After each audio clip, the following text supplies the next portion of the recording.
پاکستان کے معروف neurologist doctor خالد جمیل اختر کے نام اور کام سے کون واقف نہیں۔ انہوں نے جسمانی اور ذہنی بیماریوں کے شکار مریضوں کے لیے بے پناہ خدمات سر انجام دی ہیں۔ ان مریضوں کو خصوصی افراد کا درجہ دلوانے میں ڈاکٹر صاحب کا مرکزی کردار ہے۔ ڈاکٹر خالد جمیل کی زندگی جد مسلسل کی ایک داستان ہے جو غیر معمولی واقعات سے بری ہوئی ہے۔ انہوں نے اپنی خود نوشت سوانح حیات تیسرا جنم میں اپنی زندگی کے کئی پوشیدہ پہلوؤں پر روشنی ڈالی ہے۔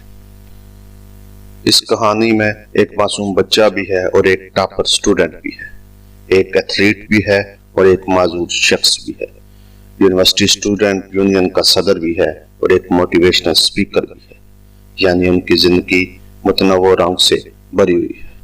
اس ویڈیو بلاگ میں ان کی کہانی پیش کی جا رہی ہے۔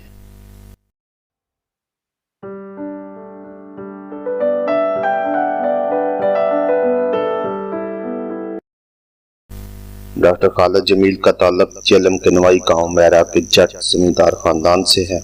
ان کے والد اختر حسین کسٹم آفیسر تھے، ان کے چچا باو اعجاز حسین نامور ایتھلیٹ تھے اور ان کے چچا زاد بھائی اور بہنوئی ڈاکٹر خالد سعید جہلم کے معروف سائیکیٹرسٹ ہیں اور جہلم پولی کلینک کے نام سے ایک اسپتال چلا رہے ہیں۔ اگر ان کے ننیال کی بات کی جائے تو ان کا ننیال قریبی گاؤں مدیال میں ہے۔ ان کے نانا سردار علاداد یا جمعدار علاداد بیز جٹ زمیندار تھے، وہ بھی علاقے کی معروف شخصیت تھے اور ایوب خان کے دور حکومت میں وہ پی ڈی ممبر بھی رہے۔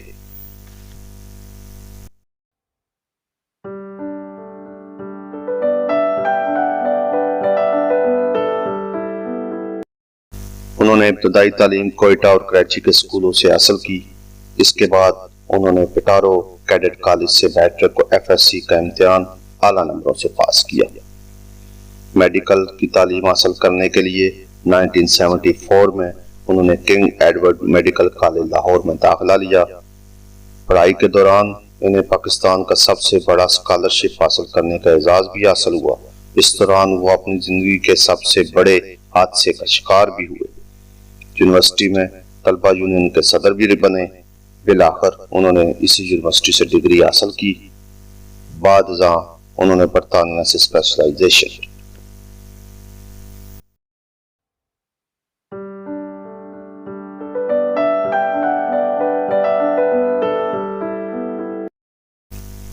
ڈاکٹر خالد جمیل کی زندگی ایک حادثے کے گرد گھومتی ہے۔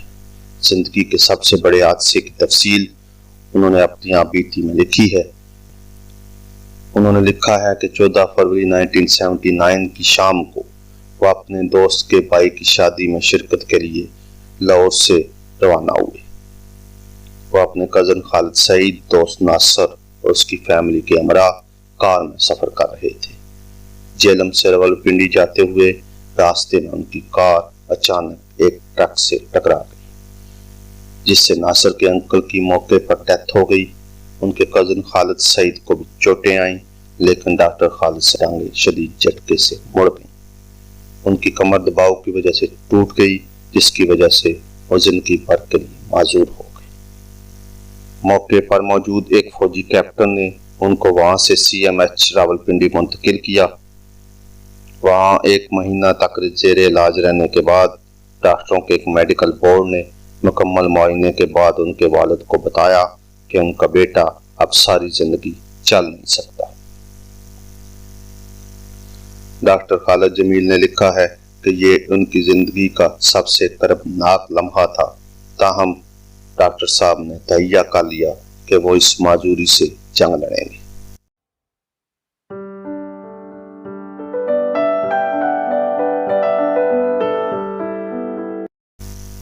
اس بیماری سے جنگ کے دوران انہوں نے مختلف حربے استعمال کیے۔ انہوں نے ایک افسانوی دوست تخلیق کیا، اس سے خیالی باتیں کی، کبھی خود اور کبھی دوسروں کی مدد سے ایکسرسائز جاری رکھی، متعلقہ موضوع کے بارے میں کئی کتابیں پڑھی، لمبے لمبے بریسز پہنے، علاج کی غرض سے لندن بھی گئے، لیکن جس چیز نے ان کی بیماری کو صحیح معنوں میں کیور کیا وہ ان کی ایک کلاس فیلو کا ہمدردانہ رویہ تھا، جس سے وہ شادی کے خواہشمند تھے۔ ڈاکٹر خالد جمیل نے بتایا ہے کہ حادثے کے بعد ان کی کلاس فیلو نے ان سے کہا کہ اس کے والد صاحب نے شادی کے لیے ایک شرط رکھی ہے کہ تم ڈاکٹر بننے کے بعد اپنے پیروں پر چل کر ہمارے گھر تک آؤ۔ ڈاکٹر خالد جمیل نے اس شرط کو چیلنج سمجھتے ہوئے اپنی ماجوری سے نجات حاصل کرنے کی جدوجہد شروع کر دی۔ آخر کار پڑھائی ختم ہونے کے بعد وہ اپنے قدموں کے سہارے کراچی اس کلاس فیلو کے گھر پہنچے، لیکن وہ وہاں موجود نہ تھی۔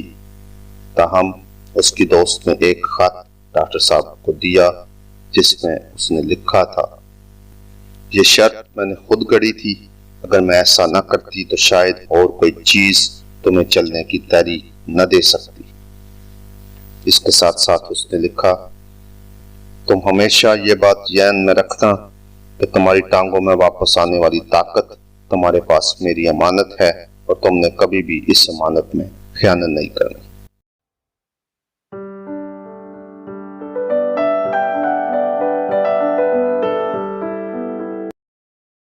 ڈاکٹر خالد پاکستان میں فزیکل میڈیسن اور ریہیبلیٹیشن کے بانیوں میں سے ہیں۔ انہوں نے اپنی تعلیم مکمل کرنے کے بعد میو اسپتال لاہور میں ریہیبلیٹیشن سینٹر قائم کیا۔ اس وقت سے لے کر اب تک وہ جسمانی اور ذہنی مریضوں کے لیے کام کر رہے ہیں اور پورے ملک میں اپنے کام کے حوالے سے جانے جاتے ہیں۔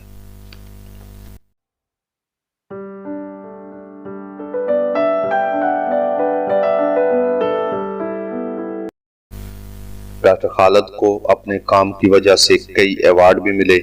1992 میں گورنر پنجاب نے ان کو بگ بردر کا خطاب دیا جو اب ان کے نام کا حصہ ہے، جبکہ 2013 میں انہیں حکومت پاکستان نے ستارہ امتیاز سے نوازا۔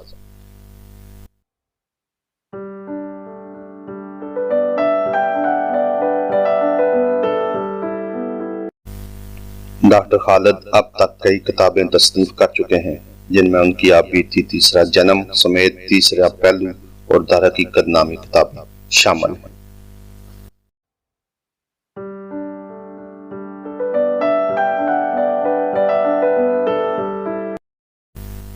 ڈاکٹر خالد الیکٹرانک اور پرنٹ میڈیا کے ذریعے لوگوں کو گائیڈ کرتے رہتے ہیں اور آج کل سوشل میڈیا کے ذریعے وہ جسمانی اور ذہنی بیماریوں کے حوالے سے عوام تک مفید معلومات پہنچا رہے ہیں۔